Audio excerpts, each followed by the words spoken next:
Welcome to Laughing Monkey Music Show. We have Lee John Blackmore. How you doing today?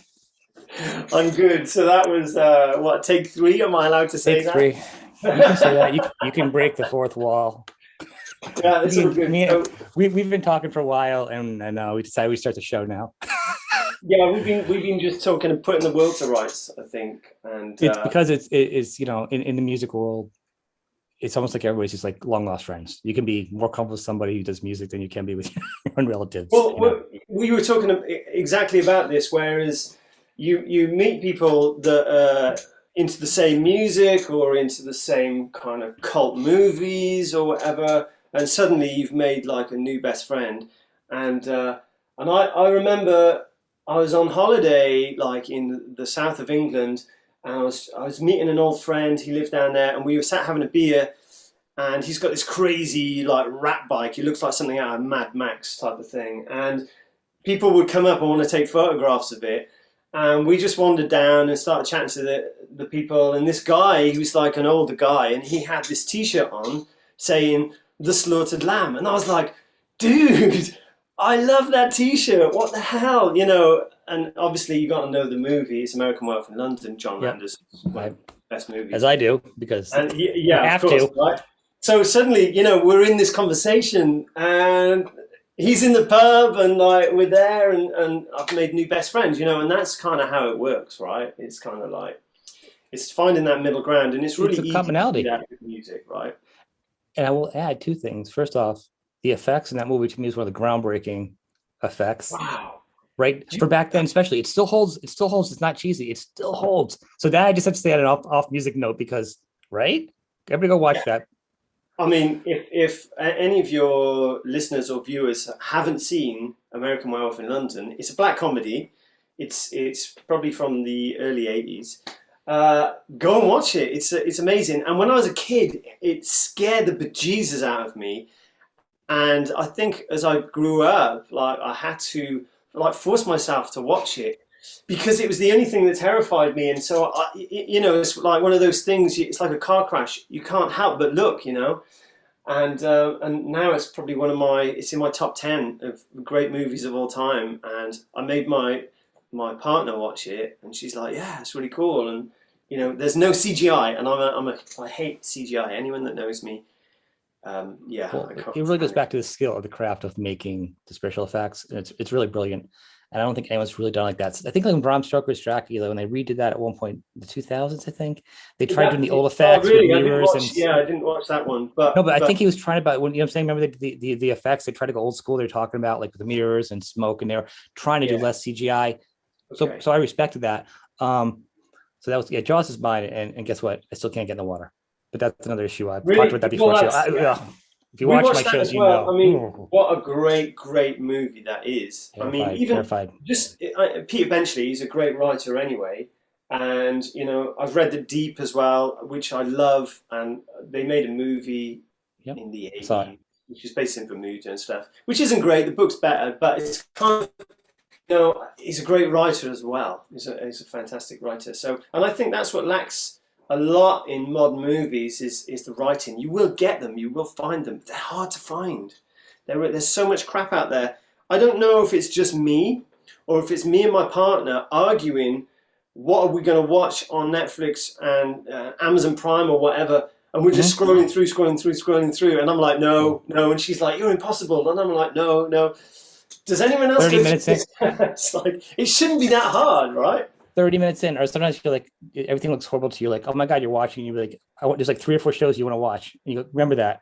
Next time you go back to watch it, you're like, everything's crap. And then you Yeah. spend 30 minutes looking to watch something when there's so many choices. Now, is it partially because there's so much out there? Maybe. Or is it because you can just see everything now? And before, the distribution of things, like you couldn't see, there's always been about a million books out there, but it wasn't at your fingertips. You had to go to a bookstore, and not every book could be held at a bookstore. Like everything was physical on some level, or it was held in a movie theater, or it was held in a different media center. I guess that's a good term for now. And you couldn't access it all in front of you and then have to choose then. You had to literally go to just different distribution points Yeah, for and for it made it precious as well, right?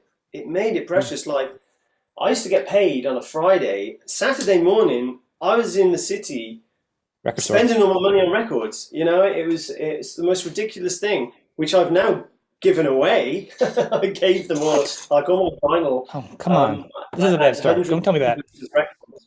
I gave them all to a vintage record store in London for Oxfam. And what they do, they distribute them correctly at good prices, and all the money goes to charity. So we had Okay, like then they're all good. That's all good. I and hate hearing my people get about their philosophy good was, records, and I'm like, I didn't get a stab at that. I would have paid you a fair price. yeah, I mean, there was some really great. It was some No, really it's a great good cause. records. That's different. I've kept some. I've still got some vinyl, but nowhere near like I had. But they were just gathering dust. And yes, I do love playing records, but some of them I was just like, really, So they just kind of look cool. And like I said before, I move around a lot, so it was just like, how can I minimalize my life? And just it was very difficult. In fact, I think a lot of them, my friends inherited quite a lot of them. So I go to their house and they, their wives are like, "What are all these records? Where are they from?" And I'm just like, I say nothing. But so yeah. Anyway, I have a hard time with that with records too, because the thing is up now. Like I probably have like 300. I have a nice stereo system. My friend gave me like a real nice old one. I got Bose speakers. But with records and production, we've talked about this earlier. So production to me is important. Like, and it can be like, it can be a great band with a crappy production. I won't listen to the album as much. With that being said, and I'm not trying to be an old man, because I can be if you listen to me, without getting off my lawn or get off my algorithm. It's more about like the sound of production. No one's mixing drums on albums nowadays. So certain albums, I stopped around the 90s, late 80s, early 90s for most albums, because there's some stuff I'll get, but I'm kind of picky about it, because if I'm going to go on vinyl and listen to it, I want to hear an album built for vinyl. yeah, And I enjoyed the Misfits on a punk level, right? Depends on, because I listen to everything. But I had the Misfits, like a live thing on vinyl. It was untouched. I traded it and got a couple Zappa albums because I'm going to listen to them. Misfits for me on vinyl loud in a club, it's just not like, to me. And to save it because it's worth something, it's like I don't collect stuff I'm not going to use. So I traded it for something I was going to listen to, but on vinyl. Because the truth is, I listen to punk, but to me, the mix didn't have to be a vinyl record on a high test. You know what I'm saying? It was not the mix for a record player. well, as you were talking about production and records, I was thinking about all the punk records that I had and how bad the production was, but it gave it more of an element of punk rock, like the early Yes, Metallica, like Kill 'Em All Metallica. It's quite raw. It's almost punky, and turns out they were big punk rock fans, as well as like Guns N' Roses with Appetite Destruction, right? It was quite a raw record. That's kind of what makes it good. And I know these days it's been redigitalized. Let me tell you though, if you listen to Metallica's first one compared to what I had, it's rough to listen to on cassette. I'm just going to tell you right now, it was not I forgot it was. It may just have been an import, but something was more worth money than it was worth the quality of the recording, maybe live, or whatever it was. It was not something you listen to all the time, like for quality. Because I do like the Misfits, and I would have saved it. I'm not a snob about certain punk sounds, because I've got punk albums too, and like our metal albums, like Venom. They're just the first couple. They're just raw garage. I love that too, but there's a certain production. It's almost like against being on a record player. It's so bad. Certain notes, certain frequencies are just so the opposite. Yeah. I totally get it. Like early Joy Division or something like that on vinyl, it's just sometimes it's a bit harsh. It's like, okay, but and that's why they've remixed a lot of these things for modern technology, because it just doesn't sit right. It just doesn't sit right. What's interesting is don't worry, people that are watching, we will talk about guitars in a minute. We're just becoming best friends. We're gonna do karate in the garage after and pull out Chewbacca masks. Have you listened to Atmos yet? No. Apple. So Apple and like a lot of like Dweezil's Apple is doing his production. It's going to do an Atmos, and a lot of people are doing it. I was just talking about Atmos on another show, actually, with a producer, because this is the kind of thing. So do you know what Atmos is? Okay, so people don't know. Atmos is an immersive version of music, which is the rabbit hole of like tone chasing on some level. So with Atmos, you kind of like what quadraphonic sound was back in the day, right? Right, and what you keep imagining. Everyone got really excited about quad sound, and it was a bit loud, if I remember rightly. It was. So with it, it's like, so imagine, to me, what's the basic? So say Steve Miller's the easy thing, like Big Jet Airplane, right? That big song he has, whatever it's called. I don't know what it's called. Yeah. Say you're sitting down, you put your buds or whatever your thing is, and you're listening to it, and then the part where the plane flies over you, Atmos would have the plane fly from wherever it is and you'd hear it. Exactly. Like, exactly. So that's an example of the sound traveling, and you're going to hear it in spots in production. Like, so Atmos can be really great. So of course, like anything else, Apple remixes some Atmos into the different mix. So one of the talks I had with the producer with their own Chris Murphy is what happens is he produces something and then it gets remixed by somebody else, and someone goes back to listen to it and it sounds like crap because it's not his mix and they think it's his because Apple's not giving credit. Also, but the problem is, if you type in one of your favorite bands, Apple will have your favorite band in, and 3 other albums by a similar band that might be hip hop and not rock, or vice versa. So they don't even get the names of the bands right. So you know it's just going to be a hot mess.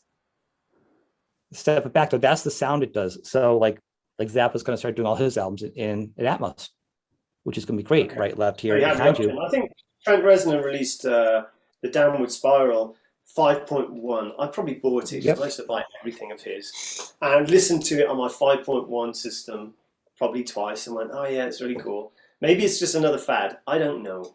Fads seem to go a long way these days. I think it's going to be, here's what I kind of hope. I hope it's going to be kind of a thing. It's going to find a niche for people that are true audiophiles, and the artists and producers that are doing it get to do it with their hands and control on it. So it can be a special thing. Or your favorite artists will do it. I don't think everyone's going to do it.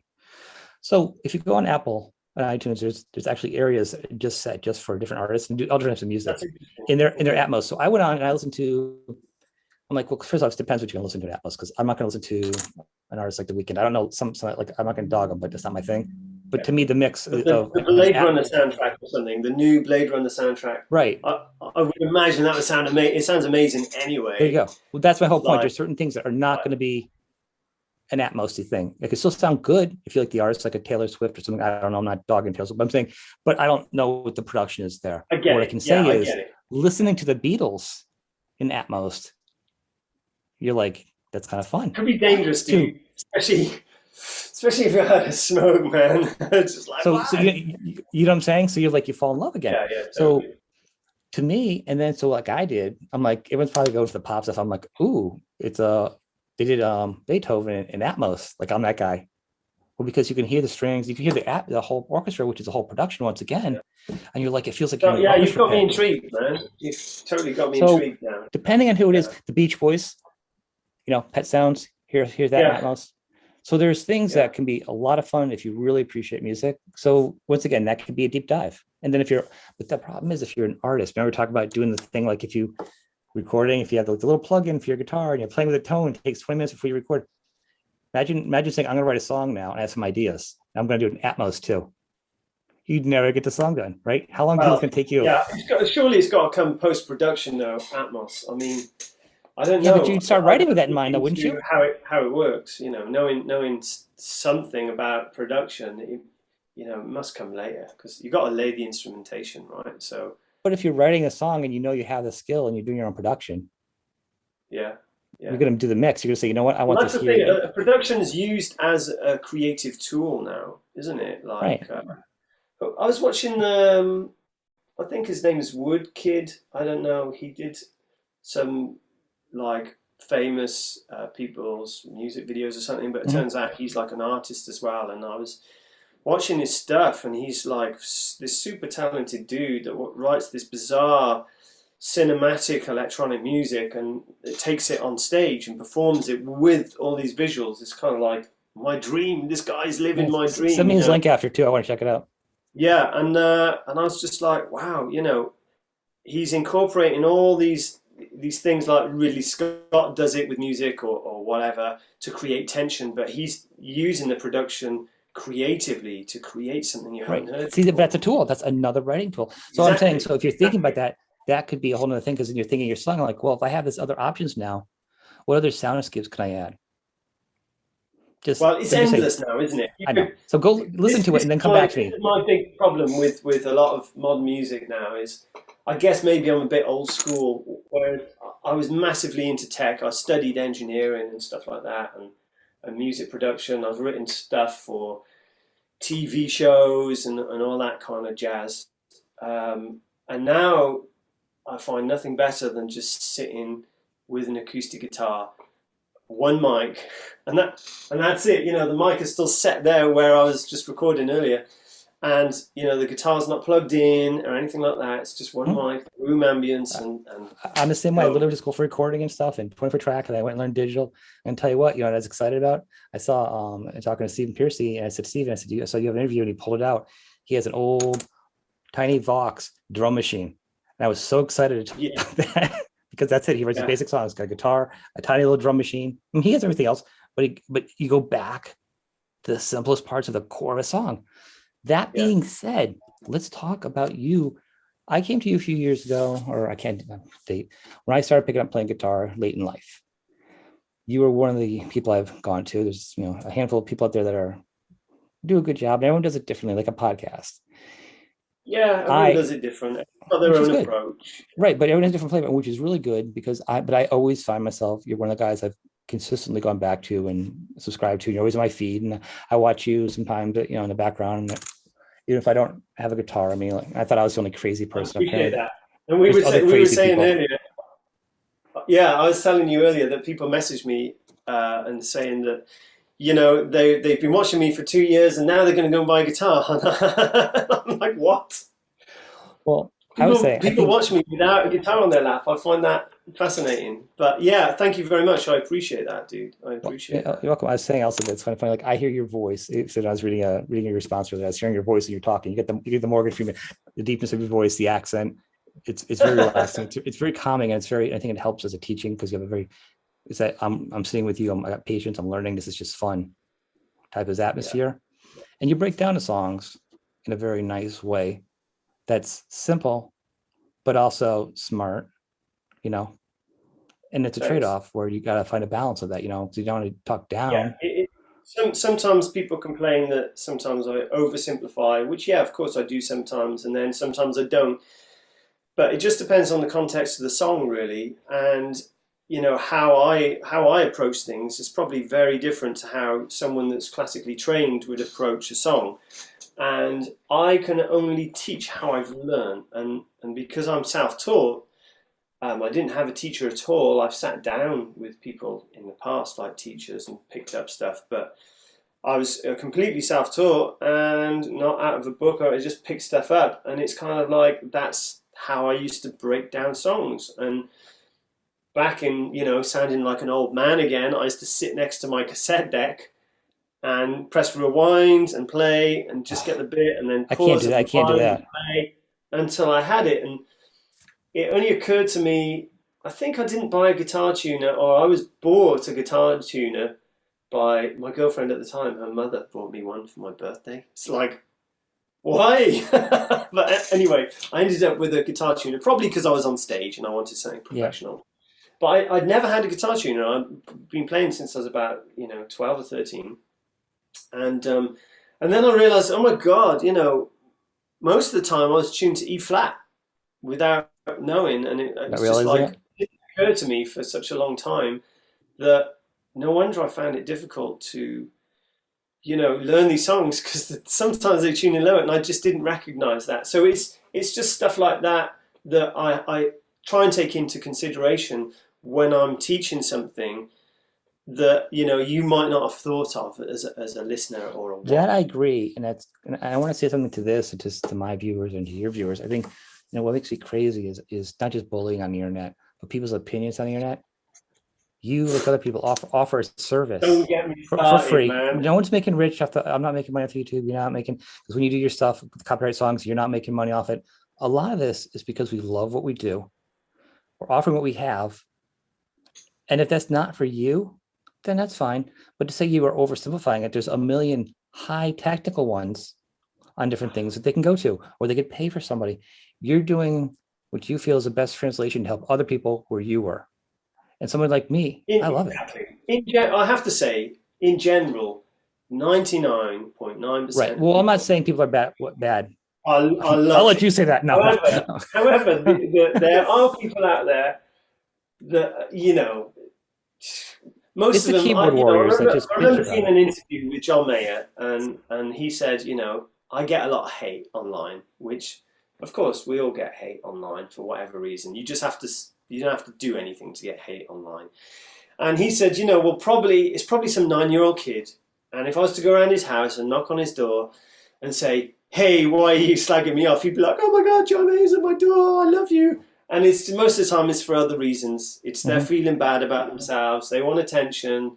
They're not feeling, good. We're not making them feel good. So when you get over that, like I find the hatred stuff. Sometimes I've turned people around. I kind of reply, and they're like, "Oh my God, I can't believe you replied." And someone only this week come back to me and said, "I was one of your haters and put on some bad profanities on your page." And I was like, "What the hell?"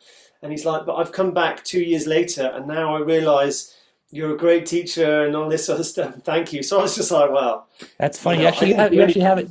You didn't even approve your comments. And I'll say this: I actually have mine set to approve because if I have an artist on, I'm not so much about people saying about me because I'll actually go back and talk to people and say, hey, talk to them about it, and I've changed things too. But I don't want people just randomly throwing stuff negative about somebody on my page because it's not cool. If you don't like it, you don't like it. I'll put anything else about the artist, but I don't want people just saying this person sucks. If you hate music, that's one thing. And have hate over music is ridiculous because if you just don't like it, I just play things I don't like. There's something I hate I about mean, other groups. I don't listen to popular country music, but I love the hell out of some of those guitar players, the talent. But overall, the songs aren't mine. together. Keith Urban is ridiculous on guitar. Not a lot of Keith Urban songs I like, but I love his guitar playing. He's got a good voice. It's just not. I wouldn't hate. Well, let me put something into context because I'm a huge metalhead. My background is all metal, As we and are. then I'll put a track up like by the weekend. So someone that's a big fan of System of a Down or whatever that love my stuff or Metallica, they're like, love your stuff, and then I put on the weekend and they're like, dude, what the f is this? And I'm just Mhm. like. It's just music, man. I can't please everyone, and some of the profanities I do filter, and the other thing I do filter is links. If you want to send me a link, it'll come to me personally. But then you've probably seen it yourself. You get a hell of a lot of spam. People now trying I to start. haven't actually. I've only recently started getting a lot of comments. It almost feels like my audience is, as I'm a smaller show. I don't even know what your numbers are, but like with my audience, it almost feel like it's an Asian audience, which is very respectful and sits and watches the show like a rock concert. They watch it quietly, and they're done. They clap, and then they leave. But they're there because you can see the people watching it. I'm like, how do I have such big numbers? And I have like literally, I'll have like 3,000 views on the video, and I'll have like no comments, and and like 50 likes. I'm Yeah, like, isn't that crazy? yeah. So it's But it's I interesting rarely comment on videos, but I still watch them, that you and like, usually right? You just watch it. that's the older dudes I think that don't comment. It's the kids that comment like crazy. Right. I think Well, with my show, it's a little different because they're interviews and you're investing like an hour, half hour, an hour, whatever, plus you're talking. And yeah, it's a different type of concept of what we're doing. You know what I mean? Talking like people. It's a new concept, I think.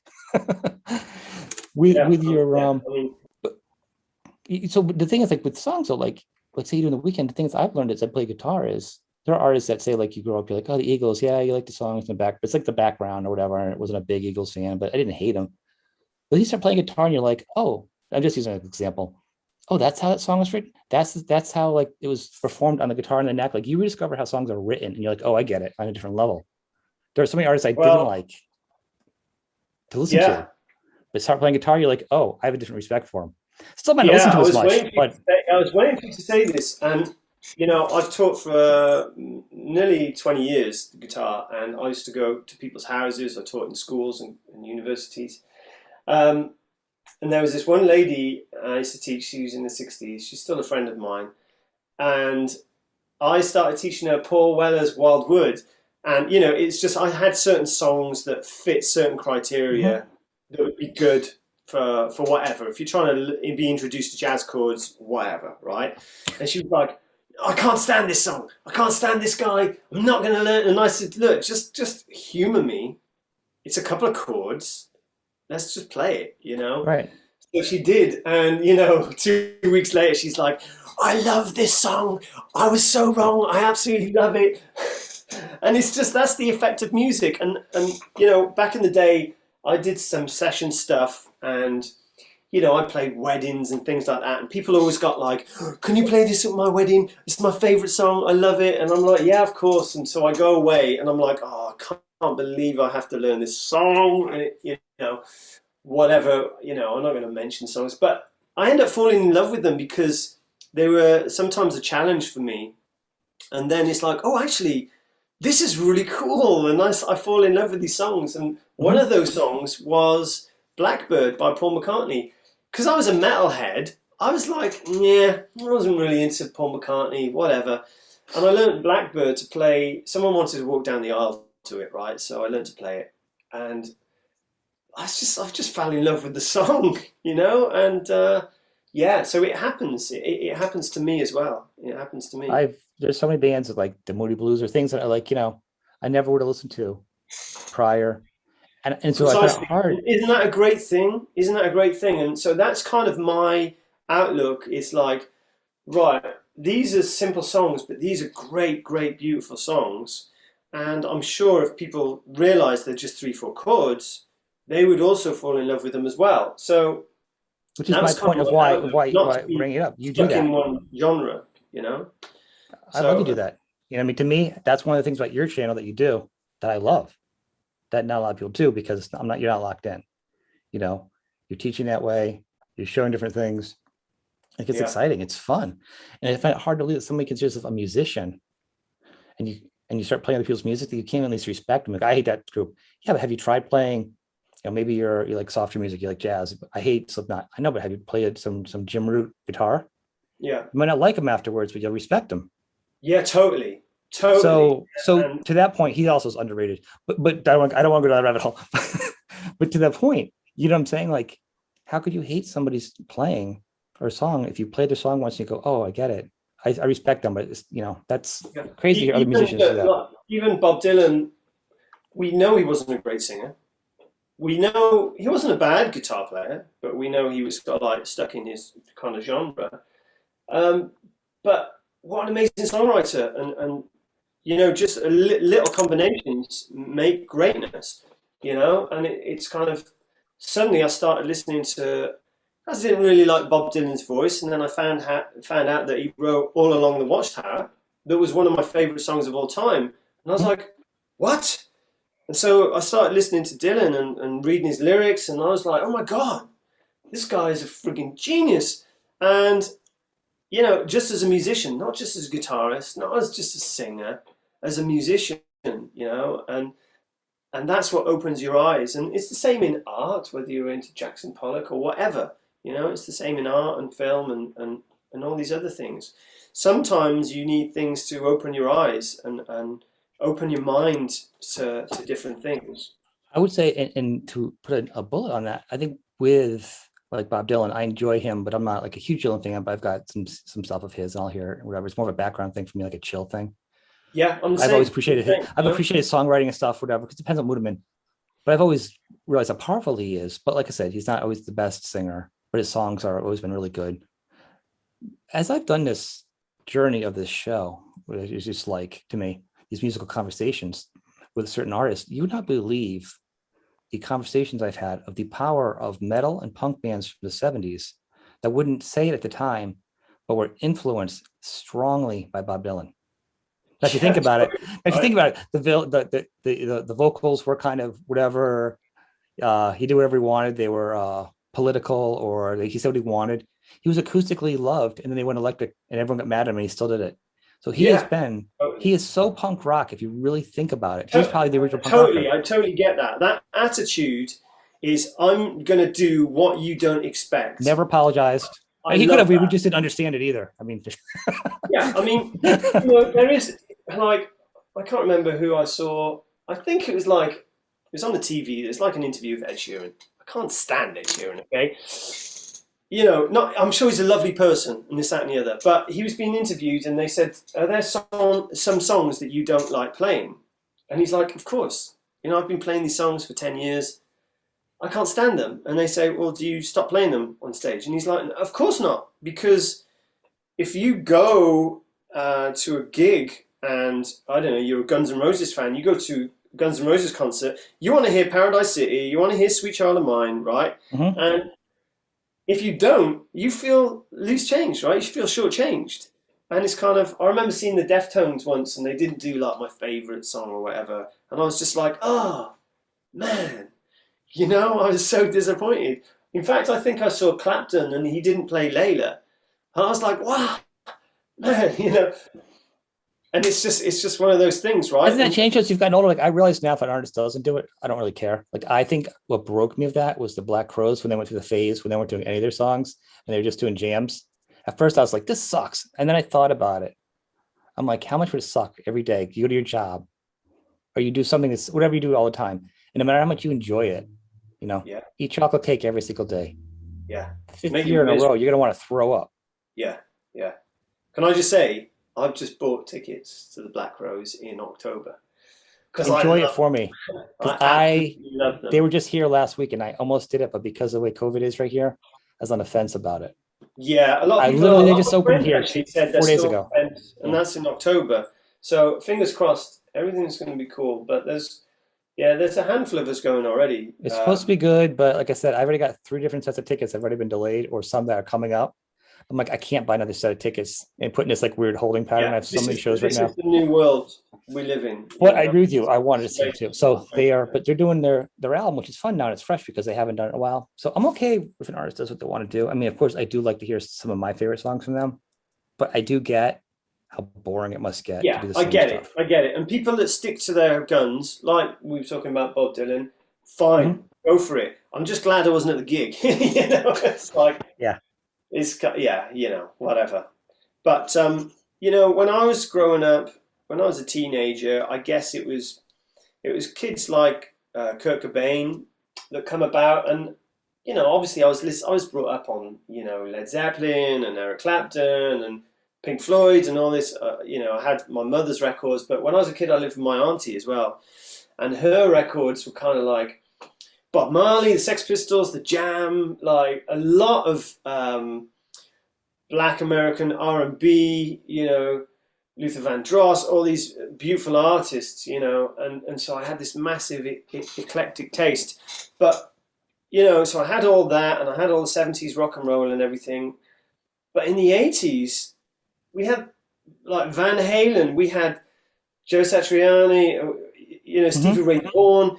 Suddenly we had guitarists that were amazing, and I didn't have a teacher. I was like, oh my God, how I felt about that big. Like, I couldn't do what these guys were doing. I just didn't know where to start, right? I couldn't afford lessons.